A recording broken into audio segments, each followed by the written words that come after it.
Hey everybody, welcome to my channel. My name's Lee. You're watching Dark Roots Creations, and this is a readathon announcement.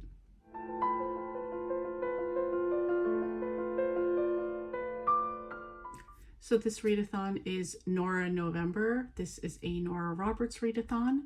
This is going to be co-hosted by myself and Tina from Tina's Book and Craft Corner. We both absolutely love Nora Roberts. We both read, I guess we're both trying to read all of her books, which is quite a daunting task. But although we read her year-round, we decided to focus November on reading Nora Roberts books. You can also read J.D. Robb, which is her pen name for her mystery series, specifically the In Death series, which is more of a futuristic cop detective story. I haven't read those yet because there's already like 50 something out. And just the idea of even trying to get into those is daunting to me. But anyway, that's not it.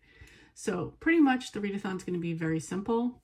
Read Nora Roberts books. You read one, you participated. You read 10, you did even better. And we only have one theme for this year. We really didn't want to do prompts because we're just going to read what we want to read. But for a little bit of fun, we thought we would add in a theme. And this theme is whichever book you read, do something that one of the characters in the book does. So for example, if one of the characters goes out to have pizza for dinner, you go out and have pizza for dinner. If one of the characters gets up in the morning and makes coffee and drinks a coffee, you get up, make a coffee and drink a coffee. So just that easy. I'm planning on doing that for each of the books that I read by her. So if I read 7 books, I'll do 7 things. And I just think this will be fun.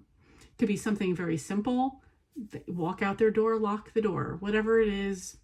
It's just something to just add a little bit of fun to the readathon. So you might not know what you want to read by Nora, and she does, although she writes primarily romance, there are so many more aspects to the books than that. She does a lot of things based in Ireland. She does a lot of things Irish. Lately, she's gotten more into dystopian and sci-fi. She has classic romances. There's a little bit of magic in some of them. Hard-hitting topics in some of them. So if you want something, I'm sure you can find it in a Nora book. She is kind of known for writing trilogies, so that's a lot of what you'll see if you look at her books.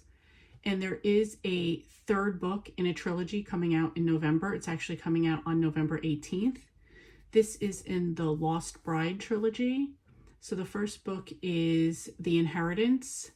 The second book is The Mirror, and the 3rd book that's coming out November 18th is The 7 Rings. I have not read this trilogy yet, but I am thinking about binging it for November because to me it's like, all right, I just knocked out 3 books. They sound really good. I would be interested in these. I know a lot of people who are waiting for this 3rd book to come out, so I feel like if you do participate, a lot of people will be reading this one as well. Just to give you a few suggestions or some of my favorite series by her, I do have a pile here.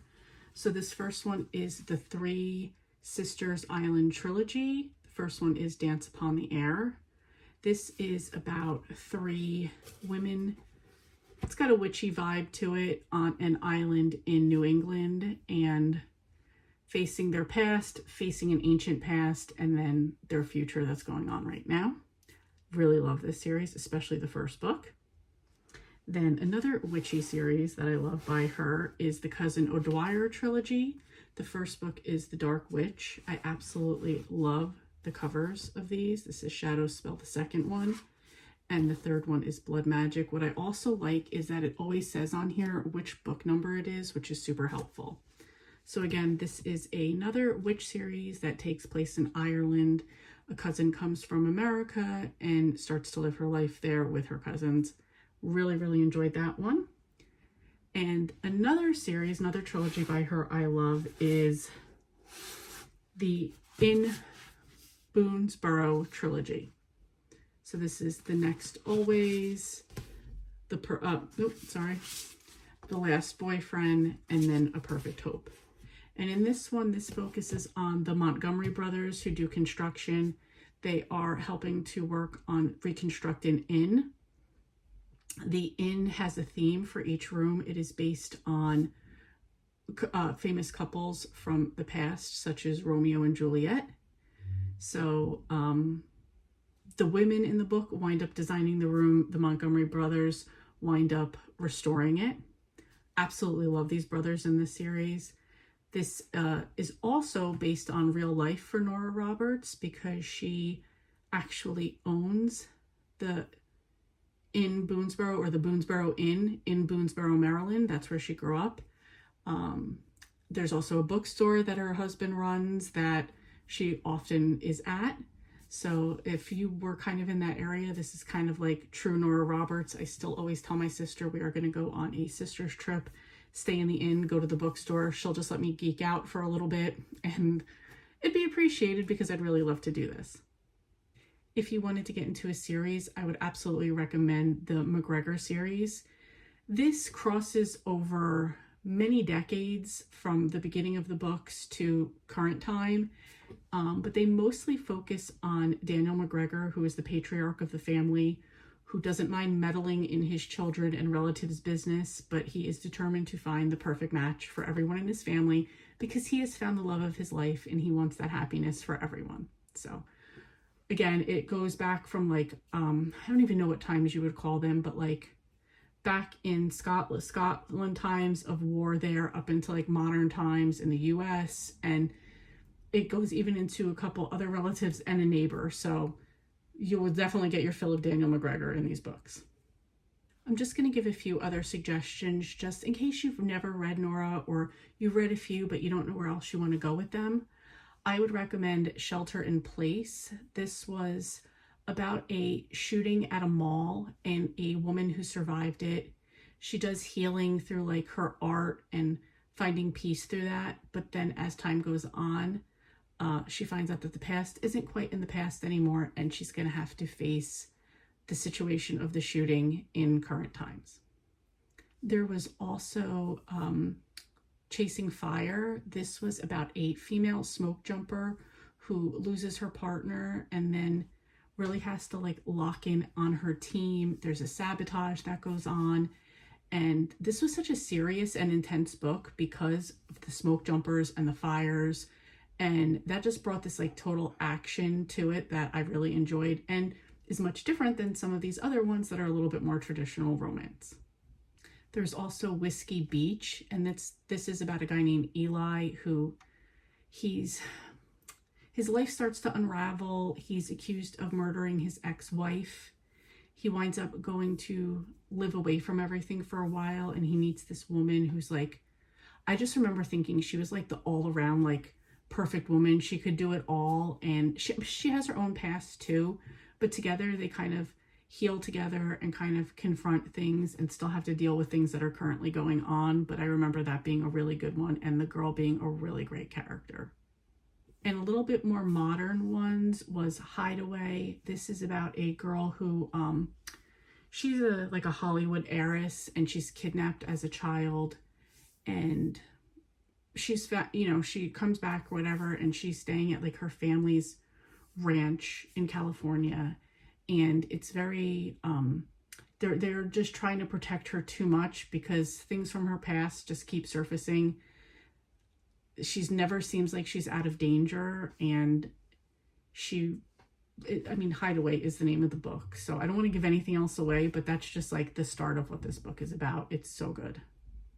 So I have two more. The next one is Legacy, and this is about a woman who, between her and her mom, they have like a fitness empire. Like the mom had one, and the daughter's following in her own footsteps, making her own career.